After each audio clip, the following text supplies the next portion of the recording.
નવસારી મહાનગરપાલિકાની બીજી સામાન્ય સભા આજે ટાઉન હોલ ખાતે યોજાઈ હતી। બેઠક દરમિયાન મહાનગરપાલિકાની વિવિધ સ્થાયી અને અન્ય કમિટીઓની રચના કરવામાં આવી હતી। આ દરમિયાન કોંગ્રેસના ચૂંટાયેલા કોર્પોરેટરોએ કમિટીઓમાં સ્થાન ન મળતા ભાજપ પર લોકશાહીની અવગણના કરવાનો આક્ષેપ કર્યો હતો। નવસારી મહાનગરપાલિકાની બીજી સામાન્ય સભા ટાઉન હોલ ખાતે મેયર અશોક ધોરાજીયાની અધ્યક્ષતામાં મળી હતી, જેમાં મહાનગરપાલિકાની વિવિધ કમિટીઓની રચના કરવામાં આવી હતી। જે કમિટીઓમાં કોંગ્રેસના માત્ર 2 ચૂંટાયેલા સભ્યોને સ્થાન ન મળતા કોંગ્રેસના સભ્યોએ લોકશાહીની અવગણના કરવાનો આક્ષેપ કર્યો હતો। ત્યારે કોંગ્રેસના સભ્યોએ આક્ષેપ લગાવ્યો હતો કે સમગ્ર તંત્ર માત્ર ભાજપ પૂરતું જ સીમિત રહી ગયું છે।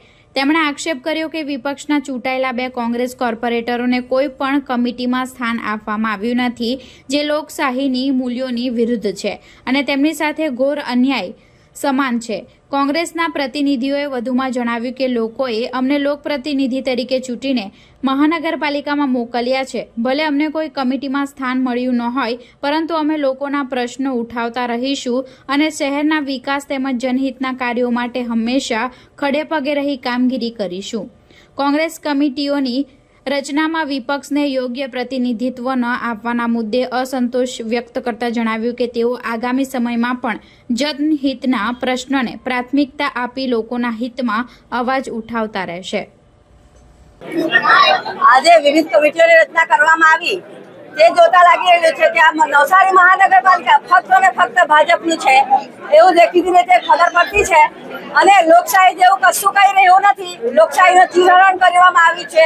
અમને કોઈ બી કમિટીમાં સ્થાન આપ્યું નથી। અમારા કોંગ્રેસ પાર્ટીના 2 અમે જ્યારે લોકો અમને ચૂંટીને મોકલાવ્યા છે, લોકપ્રતિનિધિ તરીકે અમે નવસારી મહાનગરપાલિકામાં આવ્યા છીએ, ત્યારે અમારી સાથે ઘોર અન્યાય કરવામાં આવ્યું છે। આગળ અમે લોકોના કામ કરીશું। લોકો અમને ચૂંટીને મહાનગરપાલિકામાં મોકલાવ્યા છે ત્યારે લોકો માટે અમે ખડે પગે ઉભા રહીશું અને પડતી મુશ્કેલીઓને દૂર કરવાની પૂરેપૂરી કોશિશ કરું। ભલે અમેની કમિટીમાં સ્થાન આપવામાં નહીં આવ્યું, પણ લોકોના કામ કરવા માટે હંમેશા તત્પર રહીશું।